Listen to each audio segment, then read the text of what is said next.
अब आगे देखिए, परमपिता परमेश्वर जी ने अपने एक पतिव्रता का जो अंग है, एक सत्संग है, उसके माध्यम से परमात्मा ने कितना स्पष्ट कर दिया है कि परमेश्वर को कौन सी आत्मा ज्यादा प्रिय होती है, किस आत्मा की परमात्मा पल पल रक्षा करता है।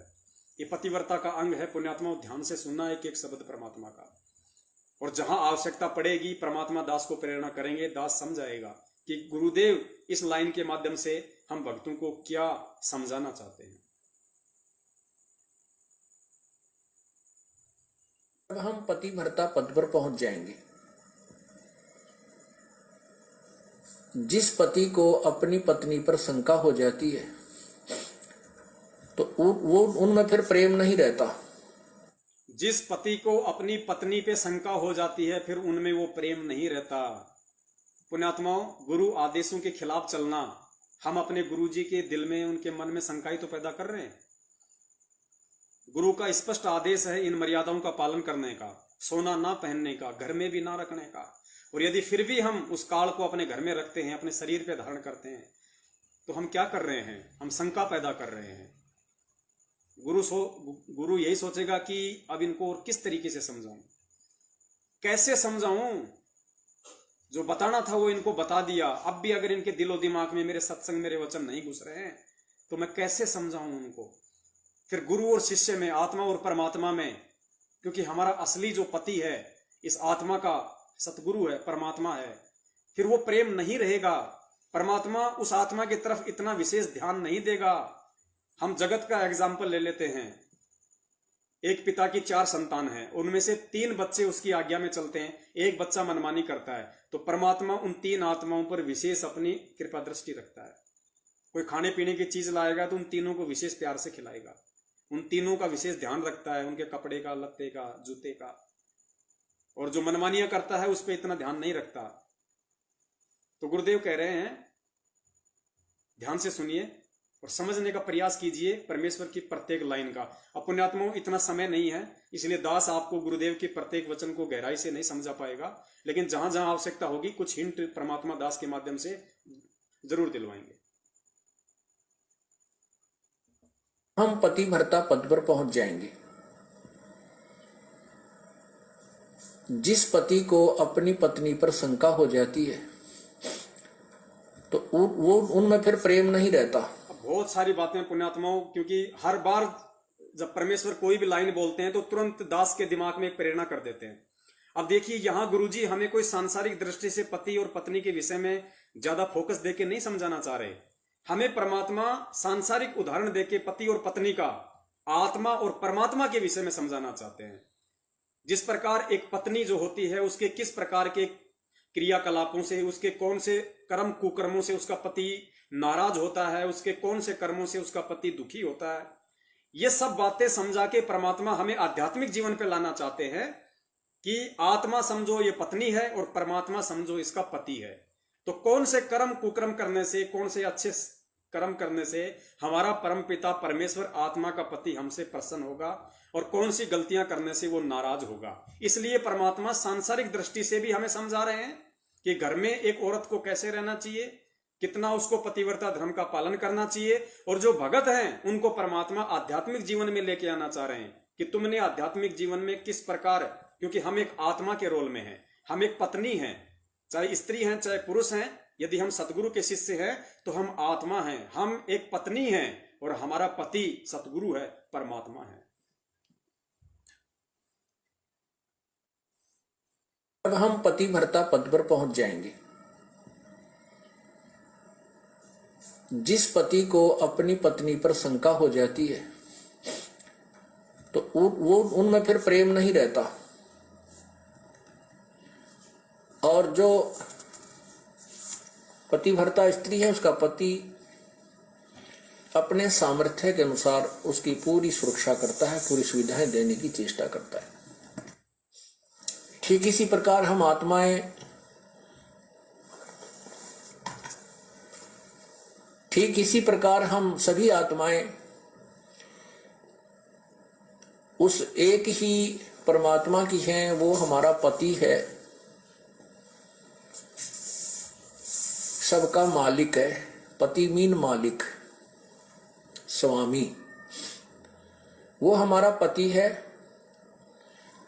और हम जब तक उसमें पति भर्ता की तरह आस्था नहीं बनाएंगे तब तक वो हमारी मदद, हमारी सहायता नहीं पूरी नहीं करेगा। जब हम पति भर्ता की तरह उसके, एक पति भर्ता का अर्थ है कि जैसे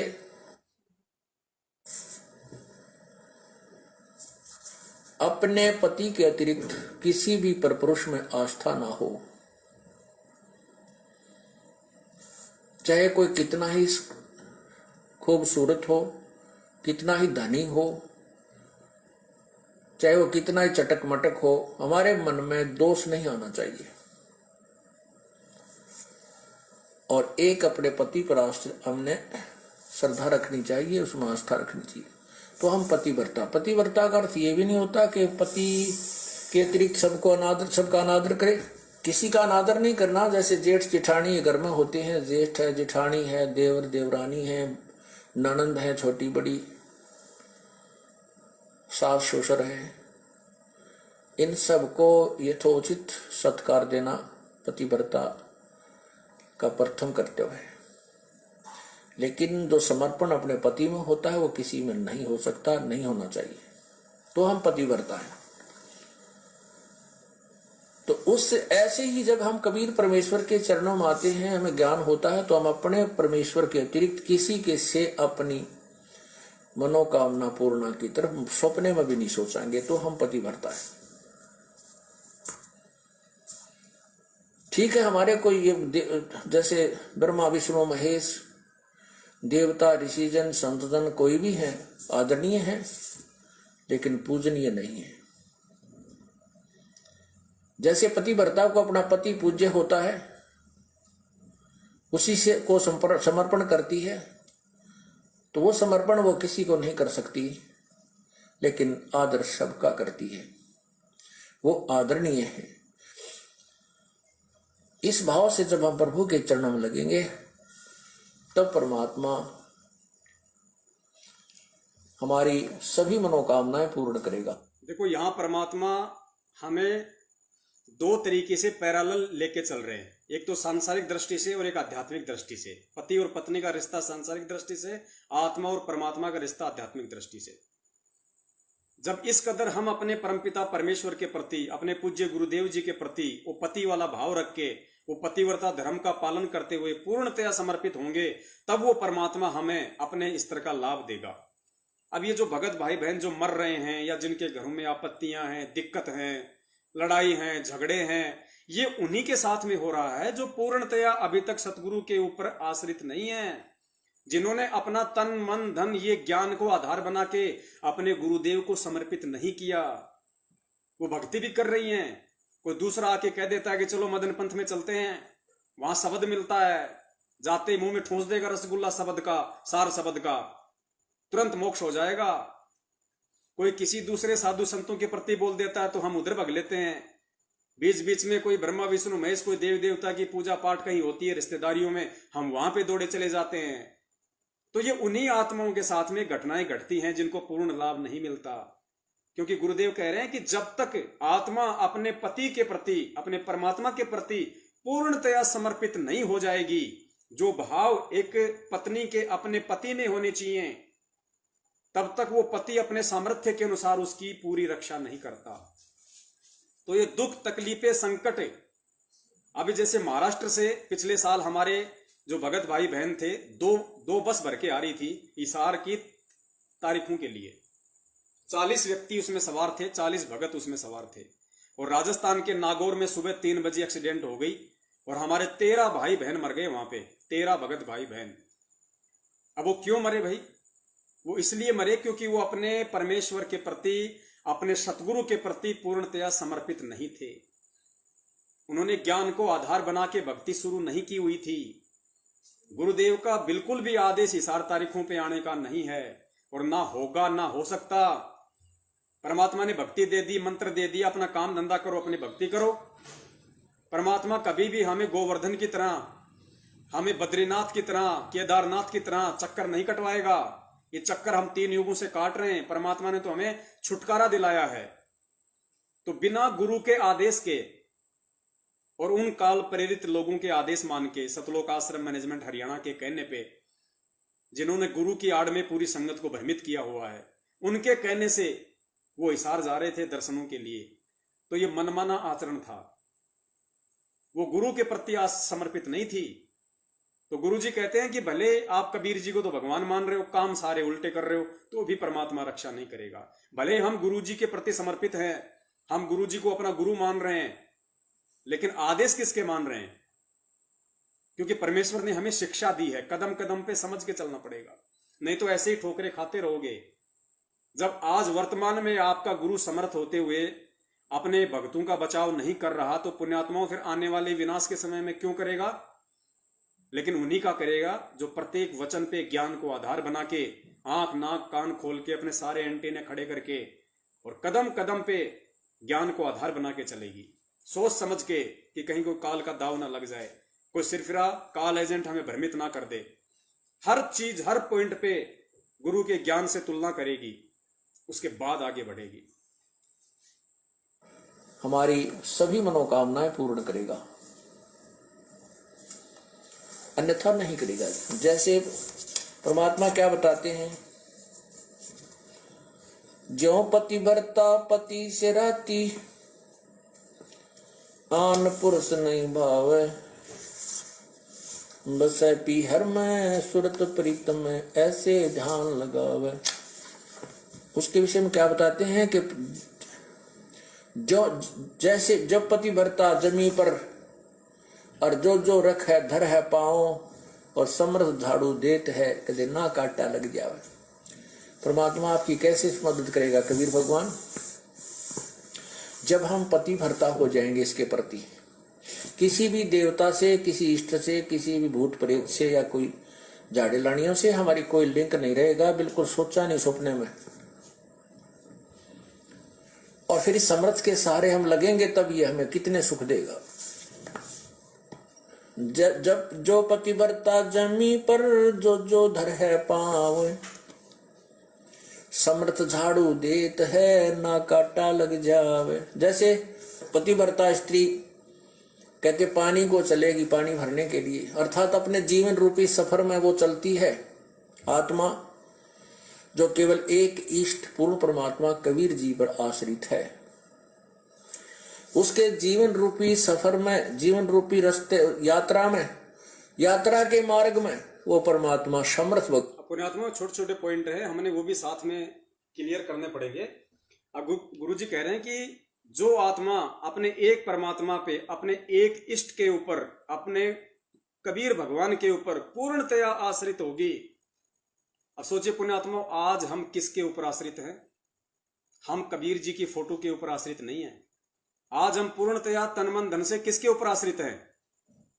आज हम पूर्णतया किसके प्रति समर्पित हैं? अपने गुरुदेव के प्रति। और गुरुदेव क्या कह रहे हैं? जब ये आत्मा उस कबीर परमेश्वर के प्रति पूर्णतया समर्पित हो जाएगी, तो पुण्यात्मा आत्मा दो के प्रति तो समर्पित नहीं हो सकती। आत्मा दो के प्रति समर्पित नहीं हो सकती, क्योंकि आपका समर्पण भाव है अपने गुरु में, और गुरु जी कह रहे हैं कि उस कबीर परमात्मा में करो। तो करना तो एक में है ना, दो में तो नहीं हो सकता।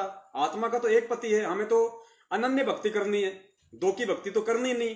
तो ये हमें संकेत जो गुरुदेव दे रहे हैं, ये हमें समझना पड़ेगा कि वो कबीर परमेश्वर खुद हमारे गुरुदेव है।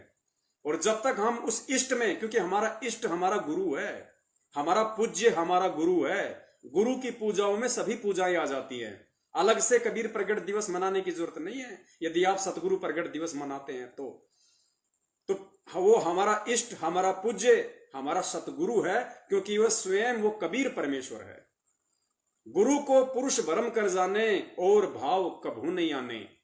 गुरु को ही पूर्ण परमात्मा मान के चलो, मन में कोई दूसरा भाव ही नहीं आना चाहिए। हम रोज पढ़ते हैं कि गुरु को पुरुष भरम कर जाने और भाव कभू नहीं आने।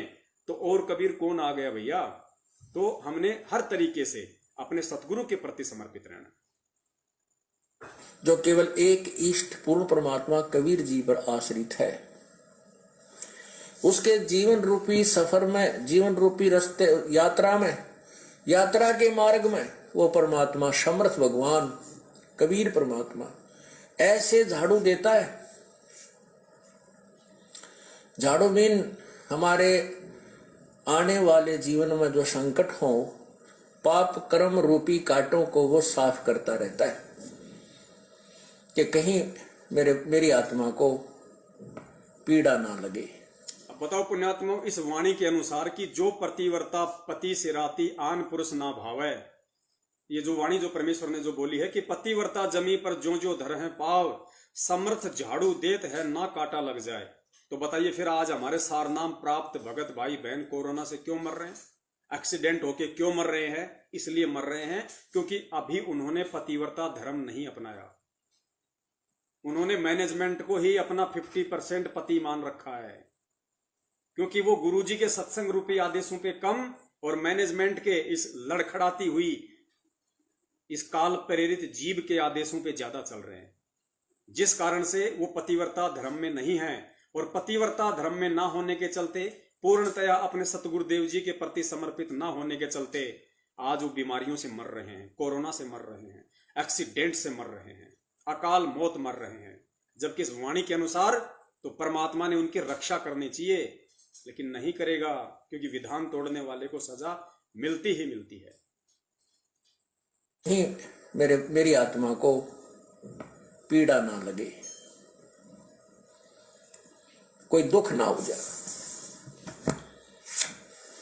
अब आपको थोड़ा सा परमात्मा की महिमा सुनाते हैं, पतिव्रता कैसे होनी चाहिए, अर्थात हम प्रभु पर कैसे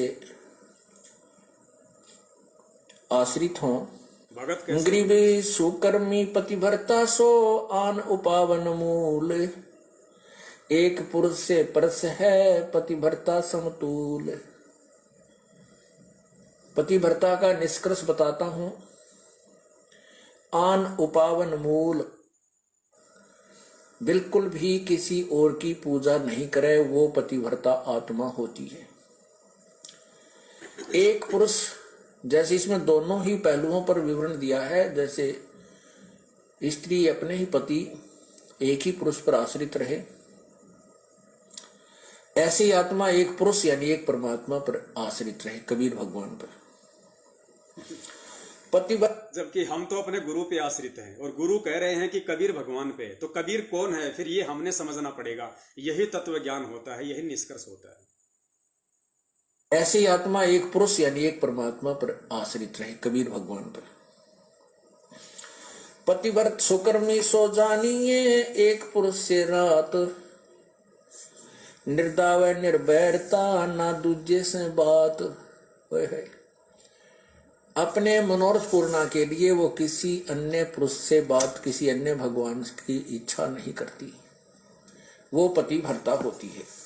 गरीबी सवाल सुखन किसको कहे, पतिव्रता सो नार, हुक्म अदूर न मेट ही सो पतिव्रता पार। देखो कितनी गहराई से बता रहे हैं। केवल यही एक लक्षण नहीं है पतिव्रता का। क्या बताते हैं कि पतिव्रता तो हो गई, अच्छी बात है, लेकिन पति कहता है वहां नहीं जाना और वो वहां अवश्य जाती है। पति कहता है ये काम नहीं करना और उसको करती है। देखो पुण्यात्माओं, कितना गहरा संकेत दिया परमात्मा ने। हमारे पति हमारे गुरुदेव, और गुरुदेव ने सन 1994 से 2014 तक हमें ये आदेश दिए हैं कि भगत को राजनीति से दूर होना चाहिए, भगत को ये आरक्षणबाजियों से दूर रहना चाहिए, धरने प्रदर्शनों से दूर रहना चाहिए, भगत ने कुपात्रों को दान नहीं देना चाहिए, भगत ने सोना धारण नहीं करना चाहिए, भगत ने लड़ाई झगड़े नहीं करने चाहिए। और पुण्यात्माओं, इन पिछले 7 वर्षों में इन चंद सत्सेवकों को छोड़ के और कितने प्रतिशत वो भगत आत्माएं हैं जो अपने गुरुदेव की इस वाणी के अनुसार, इस सत्संग के अनुसार चल रही है। उन्होंने कभी भी विचार नहीं किया किसी भी पीले पर्चे के ऊपर। सतलोक आश्रम मैनेजमेंट हरियाणा, जो काल का सीधा दूत है पृथ्वी के ऊपर, उन एजेंटों के द्वारा जो दिन में 5 बार पीले पर्चे निकाल के आपको मनमाने तानाशाही फरमान सुनाए जाते हैं, स्टेट कोऑर्डिनेटरों के द्वारा जो बोल दिया जाता है आप वही कर लेते हो अंधे होके, तो आप उस परमेश्वर के वचन तोड़ रहे हो, उस परमेश्वर के वचन की अवहेलना कर रहे हो। तो गुरुजी यहां इस सत्संग के माध्यम से कितने अच्छे तरीके से समझा रहे हैं, सांसारिक दृष्टि से भी और आध्यात्मिक दृष्टि से भी, कि जो घर में जो औरत होती है, जो स्त्री होती है, वो कैसी होनी चाहिए, और आध्यात्मिक दृष्टि में जो आत्मा होती है, जो भगत होता है, वो कैसा होना चाहिए। तो देखो परमेश्वर क्या कह रहे हैं कि वैसे तो तुम कहते हो कि भाई कबीर जी भगवान जैसे गुरु जी सत्संग के माध्यम से बता रहे हैं कि वैसे तो आप एक पति के ऊपर आश्रित हो, लेकिन आपका पति कहता है कि वहां नहीं जाना तो वहां जरूर जाती है। गुरु जी कहते हैं राजनीति नहीं करनी, लेकिन कांग्रेस को वोट तुम जरूर दे रहे हो, बीजेपी को वोट जरूर दे रहे हो, केजरीवाल का समर्थन जरूर कर रहे हो। गुरु जी कह रहे हैं हमें फालतू में जगत वालों के साथ कोई प्रीत नहीं रखनी चाहिए। वो तुम जाटों के आरक्षण में जा जाके वहां पे हा ठाके मार रहे हो, तो गुरु जी कहते हैं वो भी पतिव्रता नहीं है, वो पतिव्रता औरत नहीं है, वो भगत नहीं है। सुनिए क्या बताते हैं कि पतिव्रता तो हो गई, अच्छी बात है, लेकिन पति कहता है वहां नहीं जाना और वो वहां अवश्य जाती है। पति कहता है ये काम नहीं करना और उसको करती है, तो वो भी पूर्ण पतिव्रता नहीं है। इसमें यही समझाना चाहे, जैसे हम संत आपको आदेश देता है गुरुदेव के बेटा चोरी नहीं करना, बीड़ी नहीं पीना, मांस नहीं खाना, सिनेमा नहीं देखना, ब्याज नहीं लेना, और आप वैसे तो कभी परमात्मा के अतिरिक्त किसी को नहीं मान रहे हो और ये मर्यादा पालन कर नहीं रहे, तो भी आप पार नहीं हो। कितनी बड़ी बात। क्या बताते हैं, सवाल सुखन किसको कहे, पतिव्रता सो नार, हुक्म अदूल न मेट ही, सो पतिव्रता पार। आदेश की उल्लंघना नहीं करती है वो पतिव्रता ही पार होगी, वही आत्मा पार होगी। जो गुरु का वचन नहीं तोड़ती है वही आत्मा पार होगी। तो पुण्यात्माओं, पिछले 7 वर्षों से 70% संगत जो सतलोक आश्रम मैनेजमेंट हरियाणा के तानाशाही फरवारों पे दिन रात चल के गुंडू की सीबीआई जांच का समर्थन करके, सीबीआई जांच के लिए उनको 5-5 लाख रुपए का राजस्थान के अजमेर में चेक देके, जाटों का जाट आरक्षण में समर्थन करके 5 लाख का एक बार, 16 लाख का एक बार चेक देके, नगद देके, ये सारे विधान तो तोड़ रखे हैं, गुरु के वचन तो ऑलरेडी तोड़ रखे हैं उन लोगों ने। और फिर कहते हैं हमारे गुरुजी, हमारे गुरुजी, हमारे गुरुजी। तुम्हारे गुरुजी नहीं है भाई। गुरुजी किसका है वो गुरुजी बता रहे हैं। इन वाणियों को फॉलो करना पड़ेगा, इन सत्संगों पे चलना पड़ेगा, ध्यान देना पड़ेगा। वो भी पतिव्रता आत्मा नहीं है, उसकी भी रक्षा नहीं होगी। न मेट ही, सो पतिव्रता पार। आदेश की उल्लंघना नहीं करती है वो पतिव्रता ही पार होगी, वही आत्मा पार होगी। गुरु वचन निश्चय कर मन, पूरे गुरु की सेवा ठान।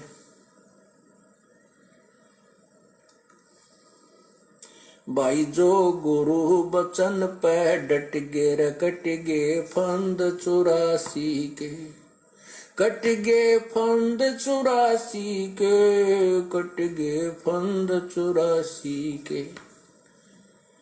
भाई जो गुरु वचन पर डट गे, कट गे फंद 84 के।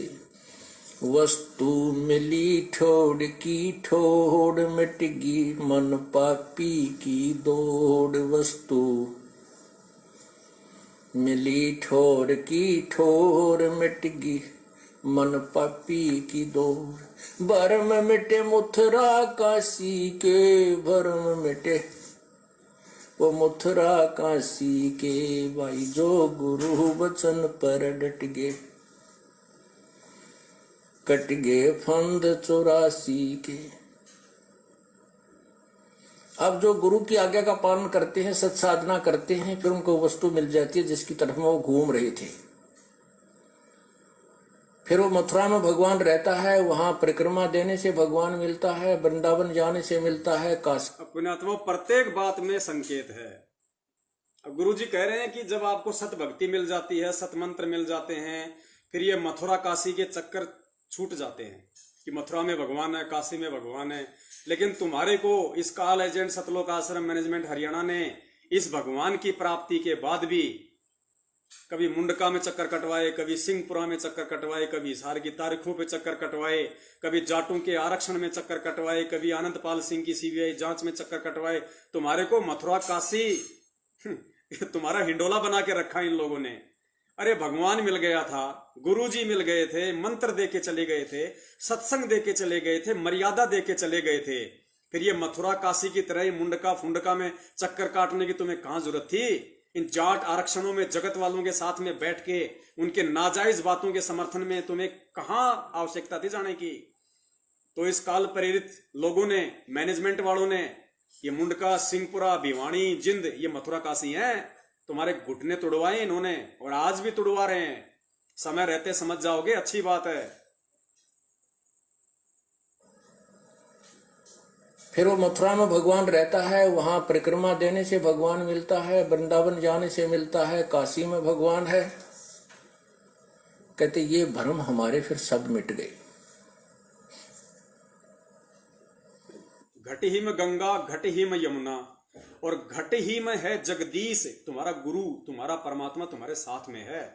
ठीक है, जब गुरुजी जेल से आ जाएंगे तो हम उनके दर्शन के लिए जाएंगे ना आश्रम में, हम उनके सत्संग सुनने के लिए जाएंगे ना, जहां भी गुरुजी आएंगे। लेकिन आज क्यों वृंदावन, मथुरा, काशी, केदारनाथ की तरह अपने पैर तोड़ रहे हो फालतू में? लेना जाना कुछ नहीं है, मिलना कुछ भी नहीं है, सिवाय भक्ति, धन और पैसे की बर्बादी के। भ्रम हमारे फिर सब मिट गए।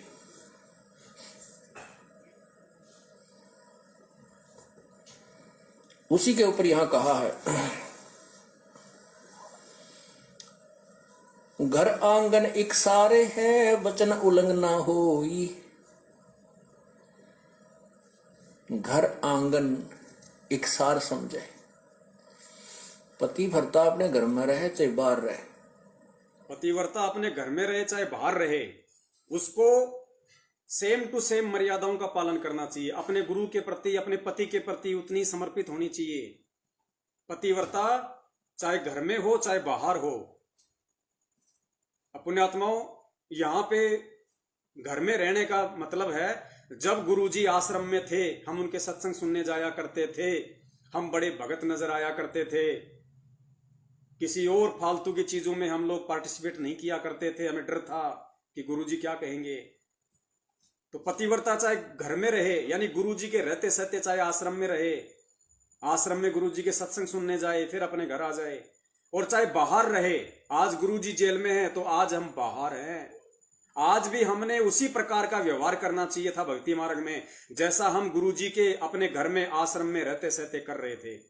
शायद उस समय आप लोगों को डर था, लेकिन आज गुरुजी के जेल जाने के बाद आप लोग निर्भय हो गए कि हमें कौन बोलने वाला, हमें कौन टोकने वाला। जैसा मन में आया वैसा लोग कर रहे हैं, जैसा मन में आया।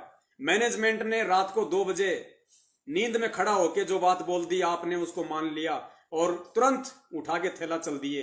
ये पतिव्रता आत्मा के लक्षण नहीं है, ये एक भगत के लक्षण नहीं है।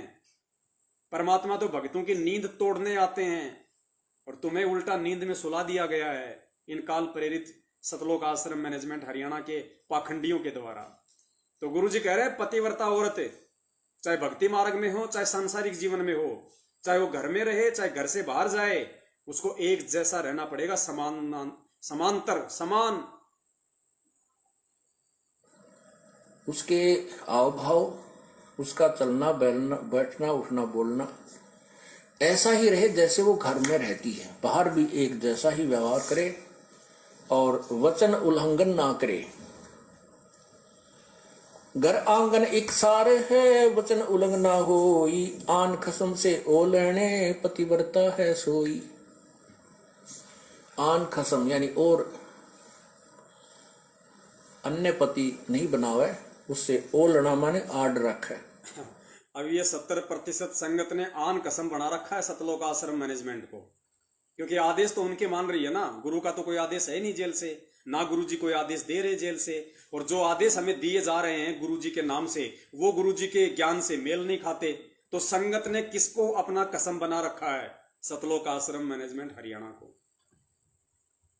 अन्य पति नहीं बनावे, उससे ओ लड़ा माने आड रखे। पतिव्रता है सोई। आन खसम से हंसत है वो चंडी चोर चुड़ैल। जिनसे क्या घर बासे है, घर में बसे घुड़ैल। अब क्या बताते हैं परमात्मा के, जैसे कोई पतिव्रता स्त्री दूसरे पुरुष के साथ मजाक करती रहती है,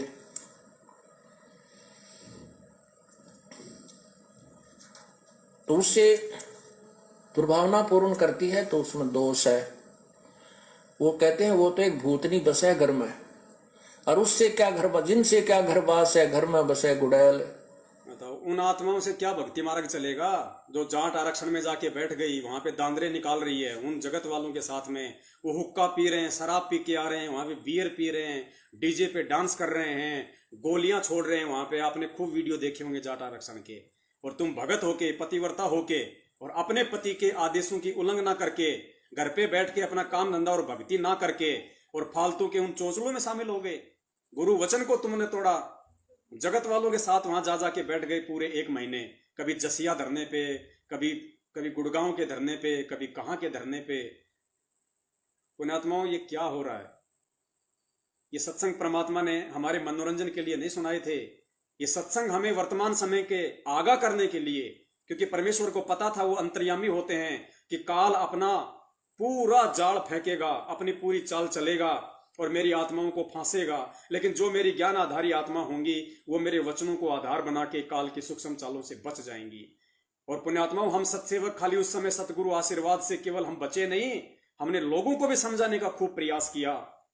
जो समझदार थे वो समझे, जो नहीं समझे उन्होंने अपनी आध्यात्मिक स्तर पे खूब ऐसी तैसी सतलोक आश्रम मैनेजमेंट हरियाणा के कहने पे जाट आरक्षण में जाके करवाई। भावना पूर्ण करती है तो उसमें दोष है। वो कहते हैं वो तो एक भूतनी बसे घर में, और उससे क्या घर, जिनसे क्या घर बास है, घर में बसे गुड़ैल। ऐसे ही ये पतिव्रता यहाँ आत्मा की तरफ ज्यादा संकेत है, आत्मा की तरफ ज्यादा संकेत है। परमात्मा कहते हैं कि मुझे ऐसे ही अच्छे नहीं लगोगे यदि तुम ऊपर से तो कबीर साहब करते हो, अब कबीर पंथी हैं, कबीर साहब के मानने वाले, अंदर से सारे देवताओं की पूजा करते रहते हो, आन खसम से हसत है। वो चंडी, चोर, चुड़ैल परमात्मा इतने नाराज होते हैं। कहते हैं परमात्मा 100 वर्ष सतगुरु की पूजा, एक दिन आन उपासी, वो अपराधी आत्मा फिर पड़े काल की फांसी। 100 वर्ष तो ये साधना करते रहना जो हम आपको बता रहे हैं, और एक दिन अन्य पूजा कर लेना, परमात्मा कहते हैं वो अपराधी आत्मा पड़े काल की फांसी। और वो कर्म काल भगवान ने 70% संगत से करवा दिया। कैसे? जिस प्रकार राजस्थान का जो गैंगस्टर था, जो पुलिस एनकाउंटर में मारा गया था, आनंदपाल सिंह, उसकी सीबीआई जांच के लिए, क्योंकि उसका वकील भी एपी सिंह था और गुरुजी का वकील भी एपी सिंह। देखो कितनी बड़ी राजनीति चल रही है। उस आनंदपाल सिंह के समर्थन में एपी सिंह ने मैनेजमेंट से बात करके और बेचारे भोले भाले भक्तों को एक गुंडे व्यक्ति की सीबीआई जांच के समर्थन में खड़ा कर दिया, जबकि हमारा सपने में कोई लेना देना नहीं होना चाहिए उनके साथ।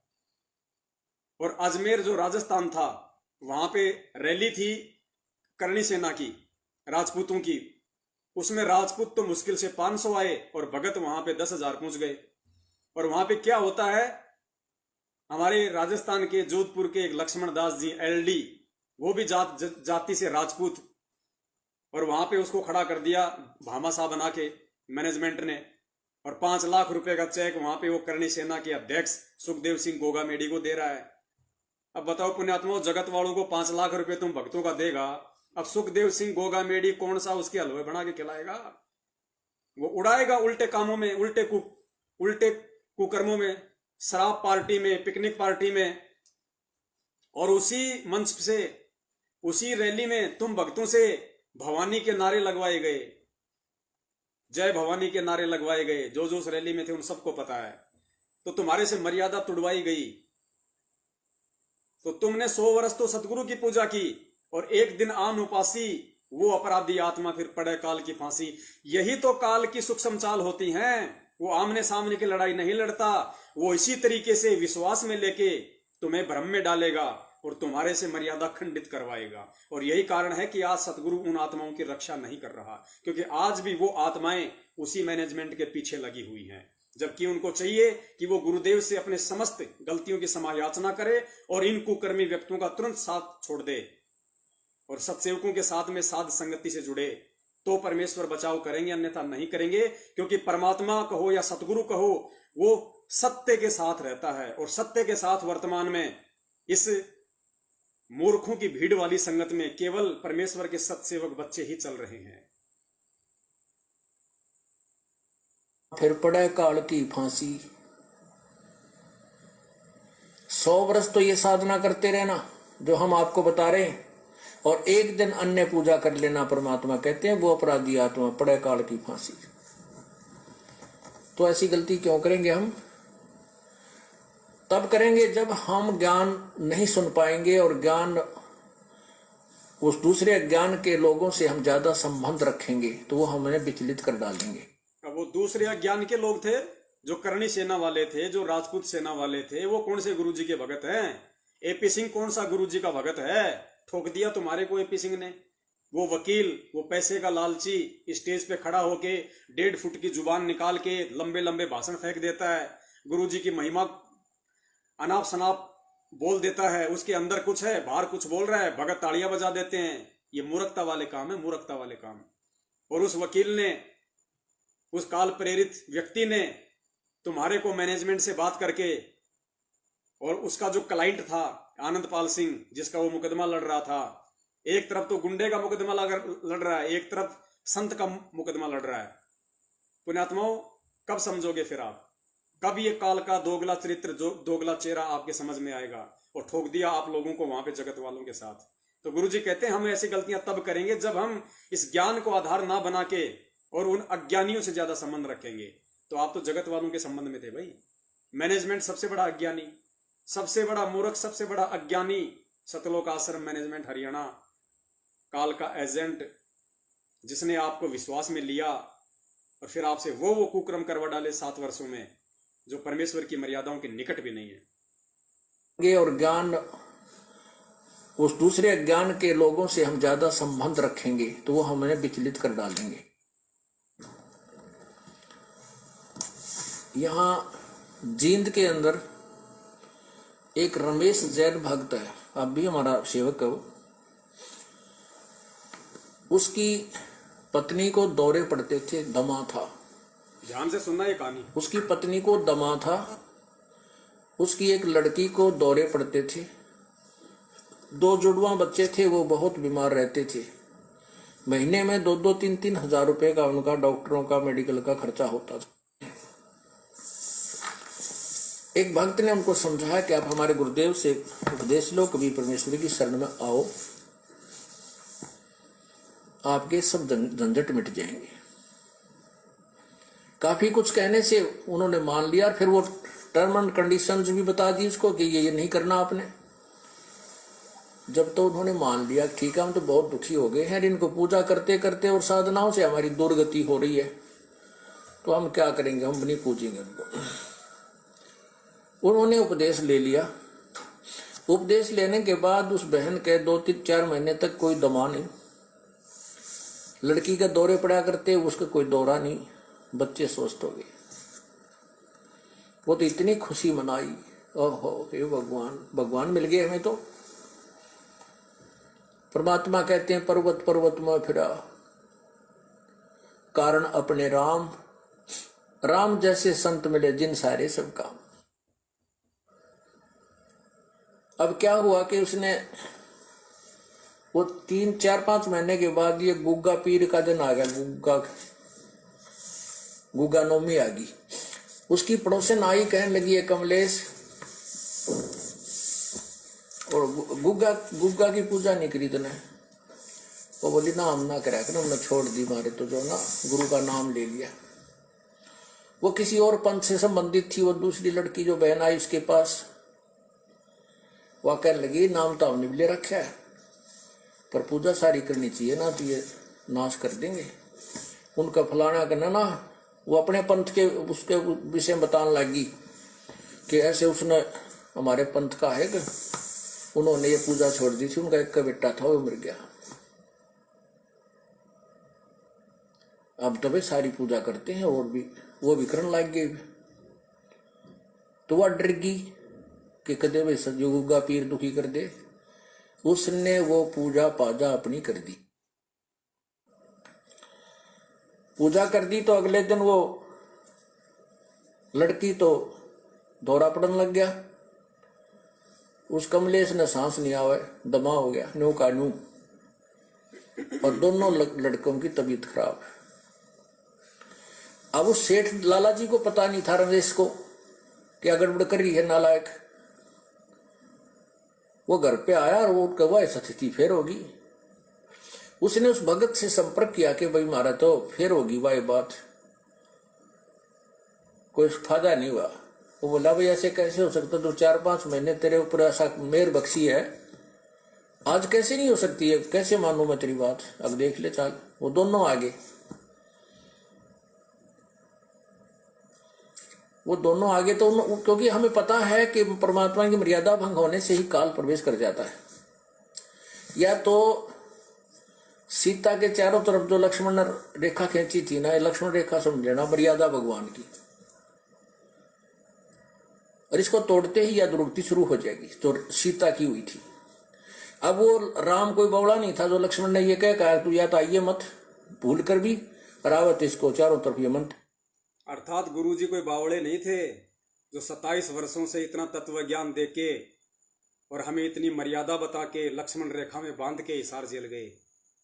पागल नहीं थे, मूर्ख नहीं थे, लेकिन हम सीता की तरह ज्यादा शाणे बन गए मैनेजमेंट के पीछे लग के, और सारी लक्ष्मण रेखाओं को हमने लांग दिया।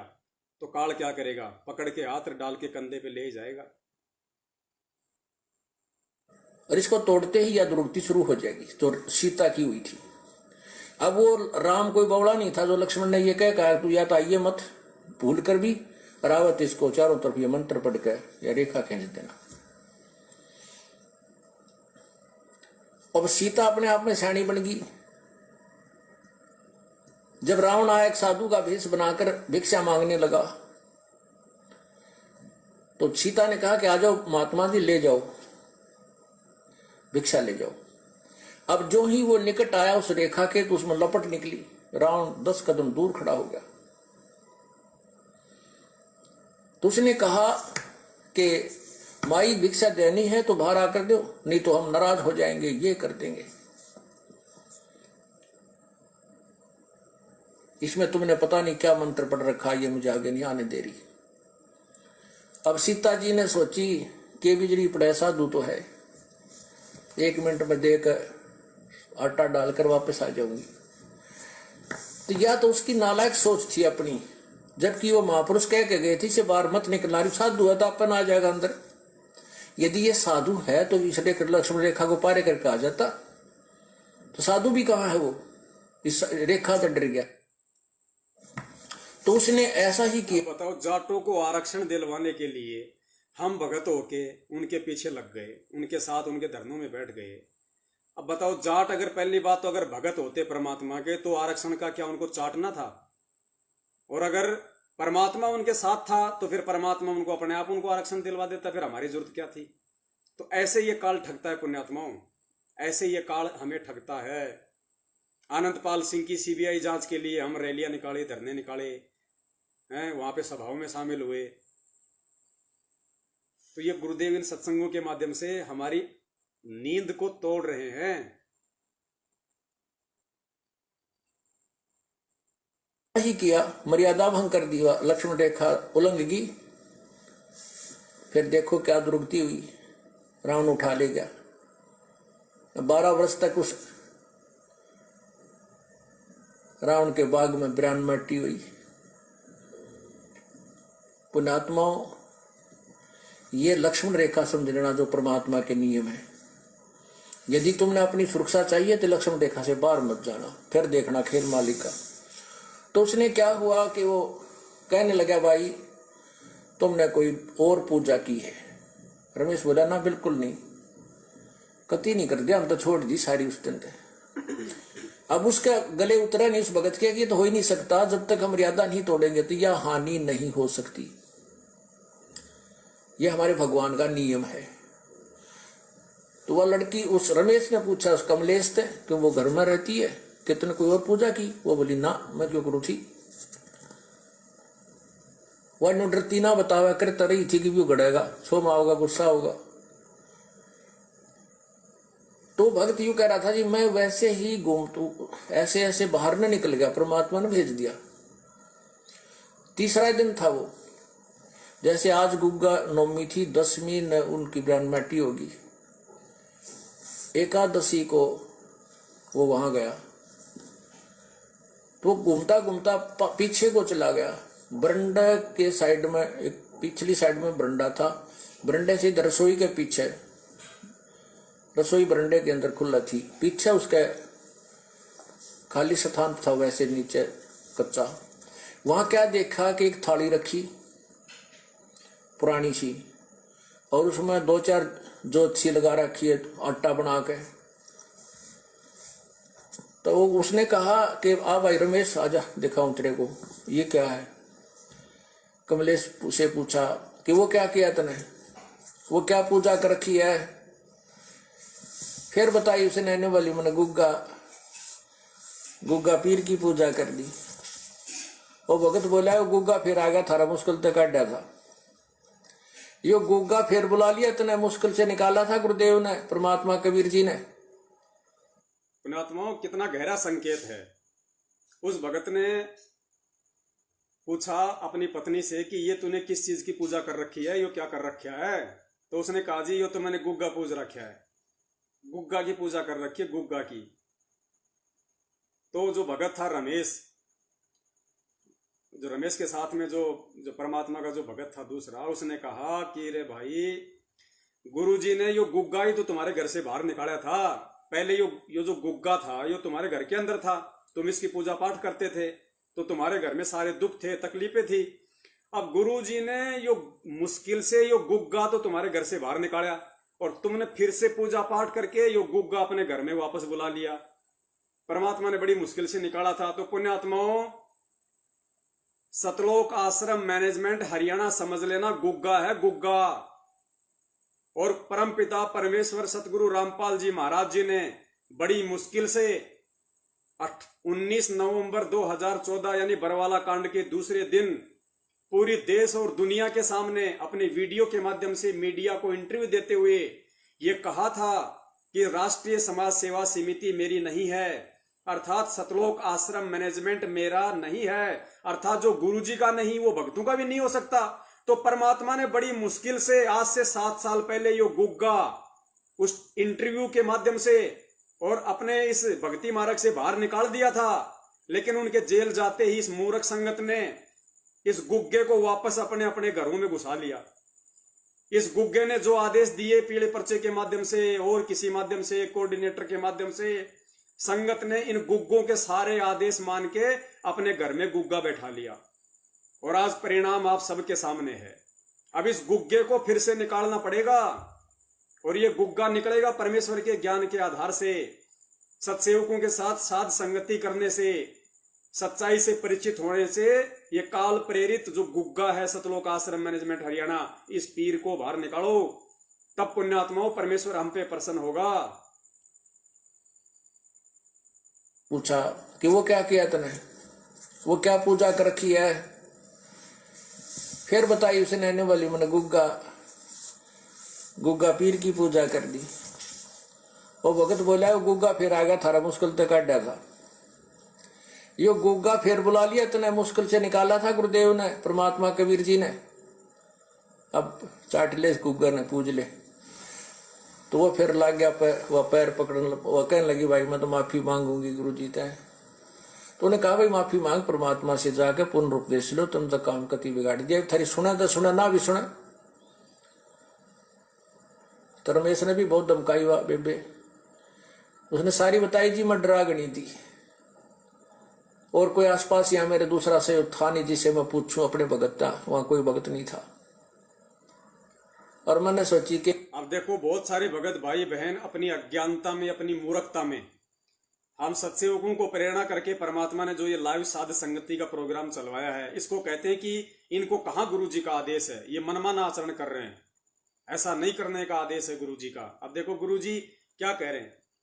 वो बहन जो कमलेश थी जिसने वो गुग्गा पीर की पूजा की, उसने कहा कि भाई मैं क्या करती, आसपास में मेरे कोई भगत भाई बहन समझाने वाला था नहीं, जिस कारण से मैं इनके चक्कर में आ गई। अब पुण्यात्माओं, ये साध संगति मान लीजिए, अगर पहले से इसी प्रकार से चलती रहती, सब भगत भाई बहन यदि अपनी जिम्मेदारी को समझते, तो वो बहन उसके चक्कर में नहीं आती और गूगा नहीं पूछती। ठीक इसी प्रकार परमात्मा ने इस सतलोक आश्रम मैनेजमेंट हरियाणा रूपी गूगे से अपने बच्चों को सावधान करने के लिए ये लाइव साध संगति का प्रोग्राम चलवाया है, शंका समाधान का। और कितने भगत भाई बहन हैं जो आज इस गुग्गे से दूर होके एक सुखी जीवन जी रहे हैं, एक बढ़िया आध्यात्मिक जीवन पे चल रहे हैं, अपने गुरुदेव के प्रत्येक वचन की पालना कर रहे हैं, आत्मिक शांति से लेकर मानसिक शांति जो है वो महसूस कर रहे हैं। ना भी सुने तो रमेश ने भी बहुत धमकाई हुआ बेबे, उसने सारी बताई जी, मैं डरा गई थी और कोई आसपास यहाँ मेरे दूसरा से था नहीं जिसे मैं पूछूं अपने भगत था, वहां कोई भगत नहीं था। और मैंने सोची कि बिजली पड़ा है, एक दो बत्ती ला दूंगी, गुग्गा भी राजी हो जाएगा। इन गुग्गिया राजी कर तो हम ब्रांड माटी करवा रहे हैं। हाँ, इस मैनेजमेंट रूपी गुग्गे को राजी कर करके तो 70% संगत आज अपनी ऐसी तैसी करवा रही है, आज अकाल मौत मर रही है इन गुग्गों को राजी करके। अरे हमने एक ही परमात्मा राजी करना, हमने गुग्गे को राजी नहीं करना, गुग्गा जाए बाढ़ में। तो अपने भगत था, वहां कोई भगत नहीं था। और मैंने सोची कि बिजली पड़ा है, एक दो बत्ती ला दूंगी, गुग्गा भी राजी हो जाएगा। इन गुग्गिया राजी कर तो हम ब्रांड माटी करवा रहे हैं। हमने एक ही, ये आपके स्टेट कोऑर्डिनेटर, जिला कोऑर्डिनेटर, फर्जी नामदान संचालक, ये गुग्गे हैं, गुग्गे। इन गुग्गों से जितना सावधान रहोगे परमात्मा के उतने नजदीक रहोगे। हमने गुग्गे राजी नहीं करने। बता वहां कोई भगत नहीं था। और मैंने सोची कि बिजली पड़ा है, एक दो बत्ती ला दूंगी, गुग्गा भी राजी हो जाएगा। इन गुग्गिया राजी कर तो हम ब्रांड माटी करवा रहे हैं। हमने एक ही प्रभु को प्रसन्न करना है। एक साधे सब सदे, सब साध्य सब जावे, माली सींचे मूल को वो फले फूले अगावे। एक ही साधने से, एक ही पूजा करने से जड़ की तो पौधा परिपक्व बड़ा हो जाता है, वृक्ष बन जाता है, फिर आम के फल लगते हैं। यदि हम टहनियों की तरफ से उसको गाड़ कर जमीन में लाकर बैठ जाएं, उगाकर, तो सभी पौधा ही नष्ट हो जाएगा। अर्थात शास्त्र विरुद्ध साधना करने से हमारा भक्ति रूपी पौधा बर्बाद हो जाएगा। तो क्या बताते हैं, 100 वर्ष सतगुरु की पूजा, एक दिन आन उपासी, वो अपराधी आत्मा फिर पड़े काल की फांसी। तो पुण्यात्मा फिर आए मेरे पास। जब हम छुड़ानी से जाते रहते थे, हमारे गुरुदेव भी छुड़ानी जाते थे, वो केवल इसलिए जाते थे कि वहां भक्त आते हैं, उन भक्तों को समझाया जा सकता, वो भ्रमित हैं सभी, वो यथार्थ ज्ञान से परिचित नहीं है। फिर उसके बाद हमारा उनसे मनमुटाव बन गया, क्योंकि गुरुजी शरीर त्याग कर चले गए थे सतलोक, और छुड़ाने वाले की जो क्रियाएं थी वो शास्त्र विरुद्ध थी, सदग्रंथ के विरुद्ध करते थे। हम जनता को सच्चाई बताते थे तो उनकी दुकान बंद होने के कागार पर आ गई। ये सेम टू सेम सतलोक आश्रम मैनेजमेंट हरियाणा वर्सेज सतसेवकों की कहानी है। जिस प्रकार गुरुजी कहते हैं कि पहले हम छुड़ाने जाते थे, क्योंकि हमारे गुरुजी भी जाते थे, क्योंकि वहां पे लोगों को समझाया जा सके। लेकिन फिर हमारे गुरुजी सतलोक चले गए, शरीर छोड़ गए, छुड़ाने वालों के साथ हमारा मनमुटाव हो गया, क्योंकि वो शास्त्र विरुद्ध पूजा पाठ करते थे, परमात्मा के वचनों के विरुद्ध चलते थे। हमारी उनसे बनी नहीं, फिर हमने अपना अलग से करोथा आश्रम खोल लिया। ठीक इसी प्रकार पुण्यात्माओं, जब तक गुरुजी थे हम सब साथ साथ थे आश्रम में। जैसे ही हमारे परमात्मा, हमारे गुरुजी जेल गए, उसके बाद से इन लोगों से हमारी नहीं बनी, क्योंकि ये लोग उन छुड़ाने वालों की तरह अपना मनमाना आचरण संगत में करने लग गए और करवाने लग गए। ये राजनीतियां, आरक्षणबाजी, दान धर्म लेना, ज्योति पाठ का पैसा खाना, ये सारे कुक्रम इन्होंने शुरू कर दिए। तो जिन कारण से हमारी इनके साथ नहीं बनी, तो हमने अपना सत्सेवक नाम से अलग ग्रुप बना लिया। हम परमेश्वर के मर्यादित भक्तों को उसमें जोड़ने लग गए, सत्य का प्रचार करने लग गए। सेम टू सेम कहानी आज हमारे साथ हो रही है। हर चीज परमेश्वर के सत्संगों से ही आपको मिलेगी।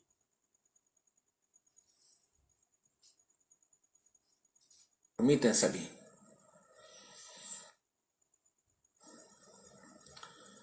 हमारे गुरुदेव भी छुड़ाने जाते थे, वो केवल इसलिए जाते थे कि वहां भक्त आते हैं, उन भक्तों को समझाया जा सकता, वो भ्रमित हैं सभी, वो यथार्थ ज्ञान से परिचित नहीं है। फिर उसके बाद हमारा उनसे मनमुटाव बन गया, क्योंकि गुरुजी शरीर त्याग कर चले गए थे सतलोक, और छुड़ाने वाले की जो क्रियाएं थी वो शास्त्र विरुद्ध थी, सदग्रंथ के विरुद्ध करते थे।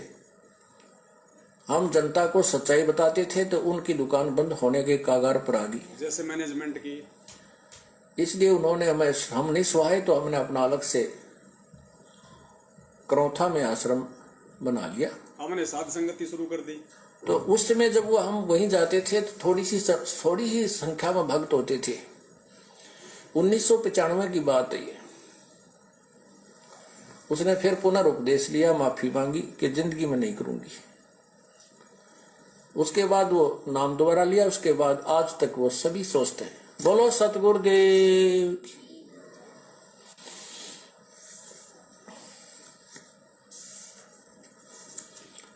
तो ऐसे हमें पतिव्रता होना है अपने कबीर परमात्मा के प्रति।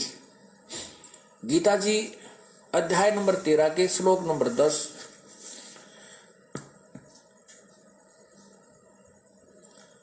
में भी यही प्रमाण है।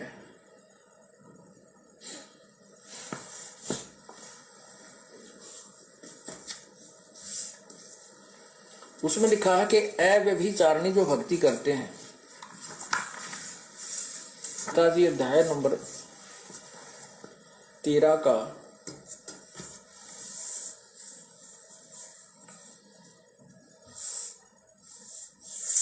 अध्याय नंबर 13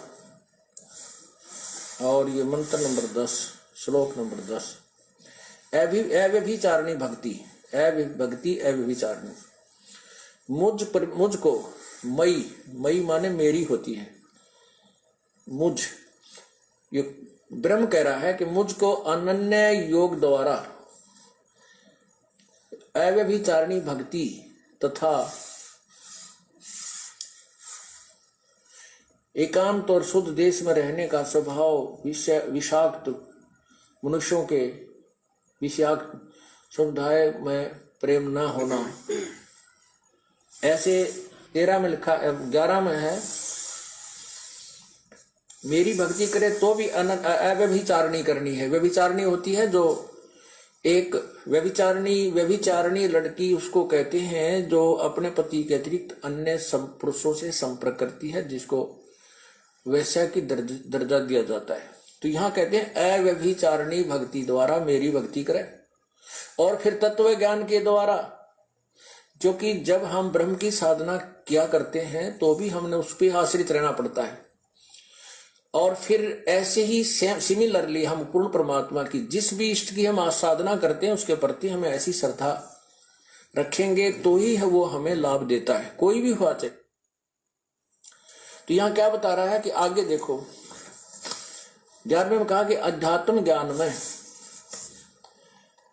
ज्ञान में नित्य सतित तत्व ज्ञान के अर्थ रूप परमात्मा को ही देखना, यह सब ज्ञान है, और जो इससे विपरीत है वह अज्ञान है, ऐसा कहा है।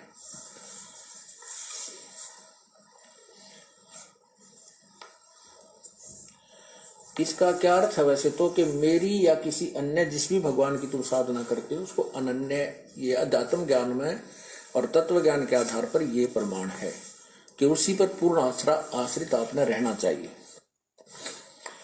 अव्यभिचारिणी भक्ति से ही परमात्मा प्राप्ति होती है, इसका ये अर्थ है। तो क्या कहते हैं, आन खसम से हंसत है वो चंडी चोर चुड़ैल, जिनसे क्या घर बास है वो घर में बसे गुड़ैल।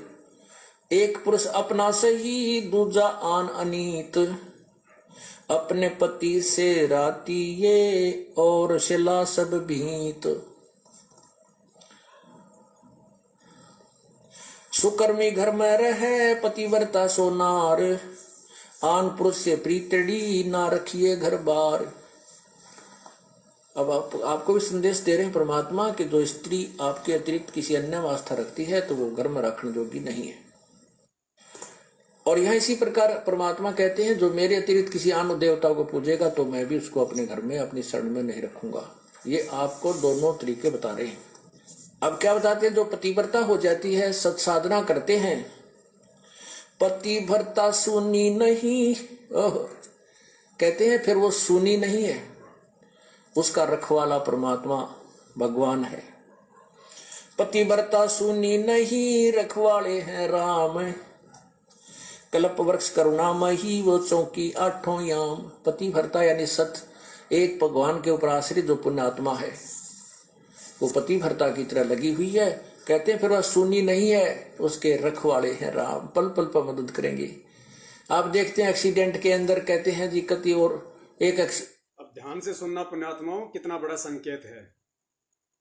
गुरुदेव पतिव्रता का एग्जाम्पल देते हुए कि जब आप पतिव्रता हो जाओगी पूर्णतया, यानी अपने एक पति पे या अपने एक परमात्मा पे आश्रित हो जाओगे, उसके बाद परमात्मा आपकी कैसे रक्षा करेगा। परमात्मा एक एक्सीडेंट का उदाहरण दे रहे हैं, एक एक्सीडेंट का, कि एक गाड़ी एक्सीडेंट हो गई जिसमें 4 लोग सवार थे, 3 तो जगत वाले थे और 1 भगत था, टोटल 4 या 3 थे। केवल हमारा एक भगत बचा था, बाकी तीनों मर गए जो जगत वाले थे। एग्जाम्पल दे रहे हैं परमात्मा की, इस प्रकार परमात्मा अपने भगत की रक्षा करता है। जबकि महाराष्ट्र से जो 2 बसें भर के आ रही थी उसमें बिल्कुल उल्टा हुआ, उसमें टोटल भगत थे, ड्राइवर और जो कंडक्टर थे वो जगत वाले थे। तो देखिए भगत तो 13 के 13 मर गए और ड्राइवर और कंडक्टर को चोट तक नहीं आई। तो ये गुरुजी के ज्ञान के विपरीत क्यों हुआ? इसलिए हुआ क्योंकि वो पतिव्रता आत्मा नहीं थी। वो गुरुजी को गुरु तो बना रखी थी लेकिन आदेश इन गुग्गों के मान रही थी। सुनना गुरुजी के मुख से ये घटना और फिर विचार करना कि महाराष्ट्र वालों को क्यों नहीं बचाया। आज जो कोरोना से मर रहे हैं उनको परमात्मा क्यों नहीं बचा रहे। जो शुरू से बचपन से जो गुरुजी के साथ रह रहे हैं उनको भी परमात्मा ने नहीं बचाया। एक 30 साल का लड़का धर्मेंद्र नाम का, करोथा का, अभी कुछ दिन पहले कोरोना से मरा है, अकाल मृत्यु को प्राप्त हुआ है। परमेश्वर ने क्यों नहीं बचाया? क्योंकि वो इन गुग्गों के साथ में लगा हुआ था, इन काल एजेंटों के साथ में लगा हुआ था, पतिव्रता धर्म पे नहीं था।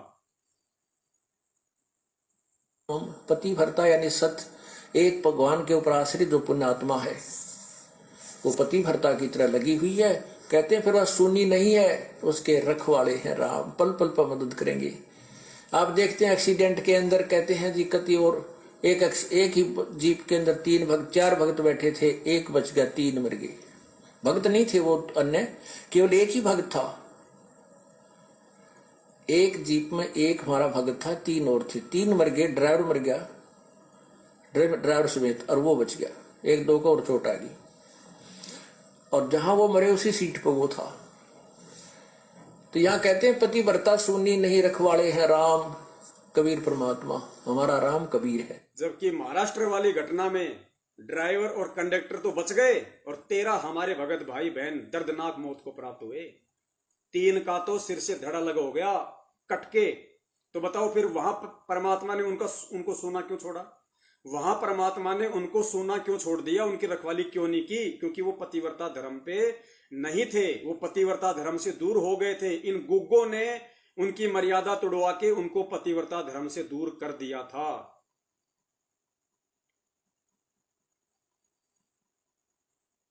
और चोट आ गई और जहां वो मरे उसी सीट पर वो था।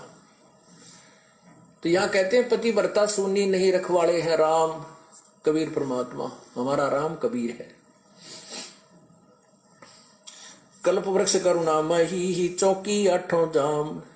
कल्प वृक्ष एक ऐसा पेड़ बताया स्वर्ग में, कहते हैं कि वो सर्व मनोकामना पूर्ण करता है। तो परमात्मा कबीर जी कहते हैं आपके साथ इस कल्प वृक्ष का भी काम करते हैं। अब वो कल्प वृक्ष किसकी मनोकामना पूरी करता है? वो तो स्वर्ग एक होटल है और वो एक कल्प वृक्ष एक बैल है, घंटी है। अब जो उस कल्प वृक्ष के पास जाकर जो मांगता है उसी समय उसके सामने वही आहार आ जाता है। तो उसकी कमाई से ही जाता है।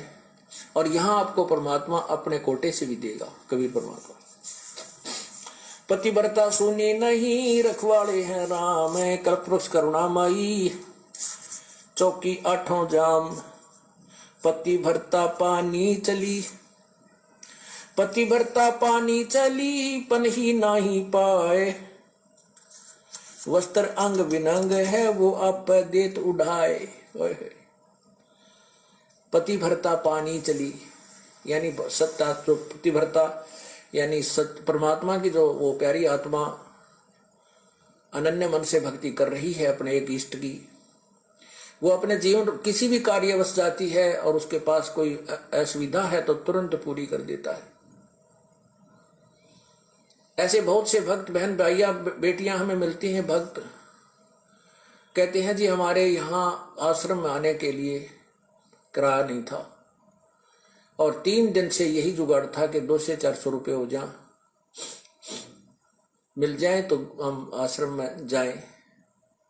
कहीं से भी कोई गरीब आदमी के साथ और ज्यादा दिक्कत आ जाती है। कई बार ऐसी स्थिति परमात्मा पैदा भी कर देता है उसका विश्वास दृढ़ करने के लिए। फिर कहने दिया हमने तो देखो, जो भगत भाई बहन जो सत्सेवक हैं और जो सत साधना कर रहे हैं, मर्यादा में हैं, उसके बाद भी यदि छोटी मोटी कोई आपत्ति आ जाती है तो पुण्यात्मा हमने ज्ञान आधार से इस प्रकार उसका समाधान करना पड़ेगा। गुरुदेव कहते हैं कि कुछ आपत्तियां, कुछ परेशानियां परमात्मा जानबूझ के भी पैदा कर देता है अपने भगत की दृढ़ता और विश्वास देखने के लिए। में जाए कहीं से भी कोई गरीब आदमी के साथ और ज्यादा दिक्कत आ जाती है। कई बार ऐसी स्थिति परमात्मा पैदा भी कर देता है उसका विश्वास दृढ़ करने के लिए। फिर कहने दिया हमने तो भगवान पे छोड़ दिए, परमात्मा बुलाओगे तो जरूर आना चाहते हैं। आत्मा रो के कह रही थी, कहने लगी अगले दिन चलना था, उसी दिन सुबह चलने की तो कोई बात रही है को ना, किराए की व्यवस्था नहीं हुई। तो ऐसे में स्लैब, वो जो पेंडी सी थी होती है, स्लैब होती है घर में अलमारी की ताक से, उसमें कागज बिछा रखे थे पेपर अखबार के, वैसे उठाई नो और उसको तकरीबन दूसरे तीसरे दिन में रोज साफ करा करते। जिस दिन से याचना शुरू हुई उस दिन भी साफ करे थे। वैसे स्वाभाविक वो उठाकर मैं पोचे खाते मारन लगी तो 500 रुपये 100 के 5 में मुड़े हुए,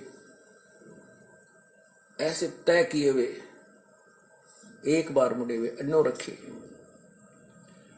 मत गदगद हो गए, ऐसे तय किए। अब बताओ पुण्यात्माओं, जब परमात्मा सत्संग में अपनी आत्मा के लिए, जब उसके पास किराया नहीं है और परमात्मा जब इतना कर सकता है कि उसके घर में 500 रुपये थे भी नहीं, और जबकि बिल्कुल नए नोट, जो घर में जो जगह होती है, जो अलमारी होती है जिसमें पहले हम लोग अखबार वगैरह रखते थे यूं मतलब बिछा के, अखबार के नीचे उसको नए नोट मिले 500 के 5, 100 के 5 नोट। तो पुण्यात्मा बताओ, जब वो समय आएगा विकट का, वो जब वो महा आपत्तियों का दौर आएगा, वो भूखमरी का दौर आएगा, तो परमात्मा आपकी रसोई में आटा क्यों नहीं रख देगा? जब परमेश्वर 100 के 5 नोट रख सकता है अपनी आत्मा के लिए, आश्रम में लाने के लिए, किराए के लिए, तो परमात्मा उस समय अपनी पतिव्रता आत्मा के लिए रसोई में मटके का पीपा, आटा, तेल, मसाले क्यों नहीं रख देगा? लेकिन रखेगा किसके? जिसके वास्तव में भक्ति करने के भाव होंगे। वो बहन वास्तव में आश्रम में आना चाहती थी लेकिन किराया नहीं था, रो रही थी कि कैसे जाऊं। उसके भाव देख के परमात्मा ने और 100 के 5 नोट उस घर में रख दिए। तो ऐसे ही परमात्मा आने वाले समय में अपनी पतिव्रता आत्माओं की पल पल पे रक्षा करेगा।